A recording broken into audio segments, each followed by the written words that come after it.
Yes. So I'm going to do a video on time frame alignment because a lot of traders really don't know how to do a proper top down analysis. First off, what is a top down analysis? A top down analysis is when you analyze the market from a higher time frame, like for example the daily time frame, or from the 4 hour time frame down to your entry time frame, like your 15 minutes or your 30 minutes. And it's very, very simple. So first of all, you go to your 4 hour time frame or your daily time frame, depends. Like for me, most of the times I normally use my 4 hour for my top when I want to do my top down analysis. You understand? So what I look out for is the trend of the market. Now for example now, this is an uptrend. We are in an uptrend in the 4 hour. Let me give you guys something.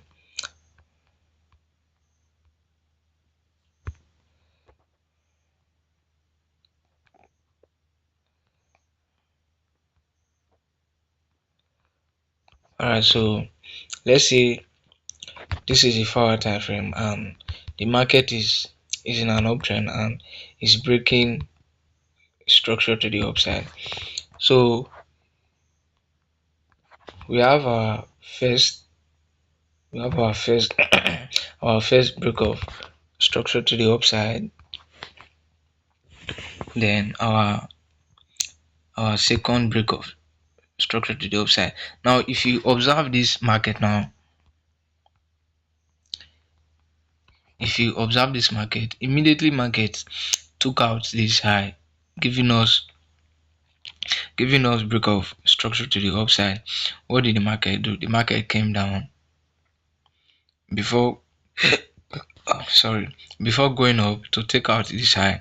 Now another thing that is expected of this market to do is to come down, look for a point of interest, then before you start to buy, to come and target this high again.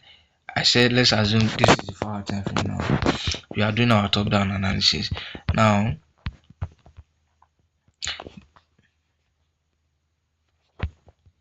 that the same thing happened here. This is a low in the market. This is a low. Market came because this is a high that created this low. So once the market take out this high, it means we have a break of structure to the upside. Now from here we can see that the market took out this high. Came down, looked for a point of interest before buying to the upside. You understand? So let's look into this market closely. So from the 4 hour, you have seen that the market broke this high. So since the market gave us break of structure to the upside, what was the next thing we should be anticipating for? Is for the market to come down, look for another point of interest, then start to buy to the upside. So your duty as a day trader is immediately after you see something like this, is the next thing to do is you go to your 4 hour time frame, then you look for a point of interest. Now in this case, now this is a breaker block from the 4 hour. So what you will do when you see something like this is, whenever you see market does something like this, you scale down to your lower time frame, like your 30 minutes or your 15 minutes time frame. You scale down to your this is our lower time frame. Now this was the tap on the 4 hour time frame. So now that we are on the 4 hour time frame, now let me give you guys some structure before. Now this is the 4 hour time frame. Then the market tapped a point of interest. Let's just say we have a breaker block. That the market tapped on this 4 hour time frame. Now on the 30 minutes time frame, what you will see is will be different from what you are seeing on the 4 hour time frame, because on the 4 hour time frame it might just be like 15 candlestick to the downside, that is tapping this breaker block.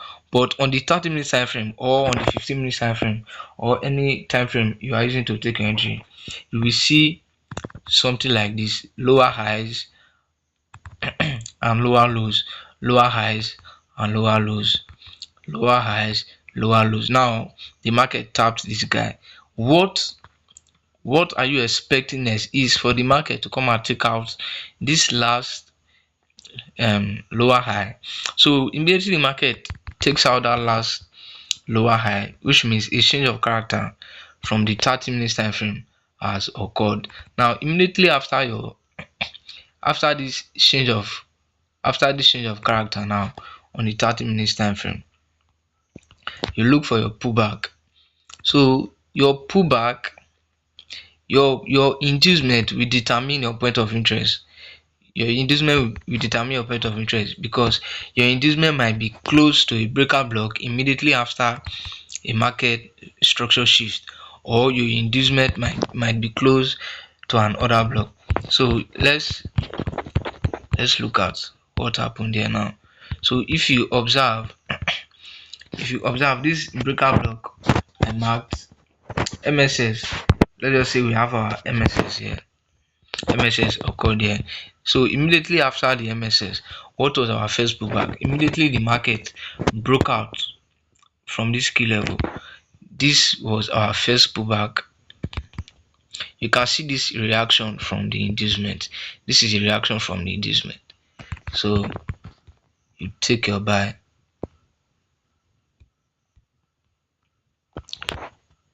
You take your buy from here.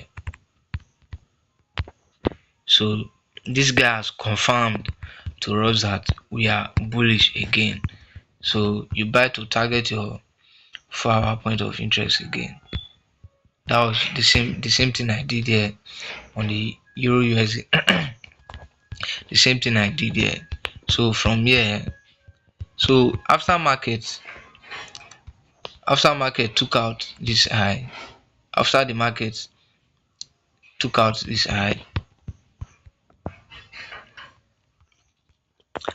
market came, picked a point of interest. I scaled down to my 30 minutes. So you are seeing I'm working with my time frames now. You can see how I'm working with my time frames from the 4 hour. From the 4 hour, you look the overview of the market, then you scale down to your 30 minutes time frame, or your 15 minutes time frame, or your 1 hour, depending on the time frame that the market is presenting its opportunity for itself. So I believe, or I hope, this video might help. It will definitely help. All right.